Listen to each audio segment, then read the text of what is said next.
मौत की खुराक। मेरी पत्नी छाया ने मौत की खुराक लेना शुरू कर दिया था। मुझे पता था कि कुछ तो गड़बड़ है जब उसने फिर से मुस्कुराना शुरू कर दिया। वह सालों में इतनी खुश कभी नहीं दिखी थी और मैं मानूंगा कि मेरा पहला विचार था कि उसका चक्कर चल रहा है।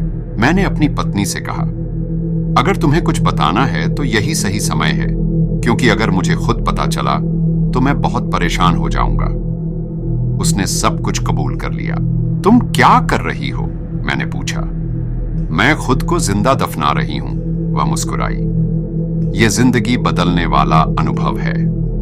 30 मिनट के लिए हफ्ते में एक बार पिछले 3 महीनों से मेरी पत्नी एक ताबूत में जिंदा दफन होती है।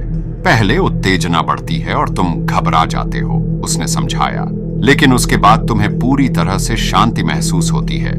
मौत का सामना करने के बाद तुम्हारी सारी समस्याएं बहुत छोटी लगने लगती हैं। तुम्हें भी इसे आजमाना चाहिए। थोड़ी बहस के बाद मेरी पत्नी ने किसी तरह मुझे अपनी इस छोटी सी थेरेपी को आजमाने के लिए मना लिया। मैं ज्यादातर इसलिए सहमत हुआ क्योंकि मैं उसे झूठ बोलते हुए पकड़ना चाहता था। जब मैं जमीन से बाहर आता और कोई बेहतर महसूस नहीं करता तो मैं उसे उसकी खुशी का असली कारण कबूल करवाता। 7:15 बजे मैं ताबूत में घुस गया। मुझे अपना फोन दो, मेरी पत्नी ने मांग की। क्यों? मैंने पूछा। वहां अंधेरा होगा। क्योंकि मैं तुम्हें जानती हूं और मौका मिलने पर तुम पूरे समय फोन पर ही रहोगे। काम करने के लिए तुम्हें वास्तव में मरने का नाटक करना होगा। मैंने अनिच्छा से उसे फोन दे दिया। ठीक है, मैं तुम्हें बंद करने जा रही हूं। रुको, मैंने कहा, अपनी घड़ी पर 30 मिनट का टाइमर सेट करते हुए। ठीक है, मैं तैयार हूं। उसने ढक्कन बंद कर दिया और फिर मैंने ताबूत पर मिट्टी के छींटे पड़ने की आवाज सुनी। घबराहट बहुत जल्दी शुरू हो गई। मेरा मतलब है असली घबराहट। मैंने ढक्कन पर मारना शुरू कर दिया। बाहर निकालने की भीख मांगने लगा और खाली अंधेरे में चिल्लाने लगा।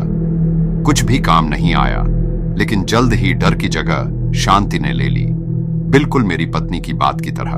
मैं अजीब हो गया हूं। मेरा मतलब है, किस तरह का आदमी अपनी ही पत्नी पर शक करता है क्योंकि वह खुश है? मैं सिर्फ इसलिए अनुमान लगा रहा हूं क्योंकि मैंने ही पहले चक्कर चलाया था। मैं उन सभी तरीकों की योजना बनाने लगा जिनसे मैं बेहतर करूंगा, बेहतर बनूंगा। तभी मेरी घड़ी का अलार्म बज गया। समय हो गया है, मैंने चिल्लाया। मुझे बाहर निकालो। मुझे कुछ सुनाई नहीं दिया। हेलो, मैंने फिर से पुकारा।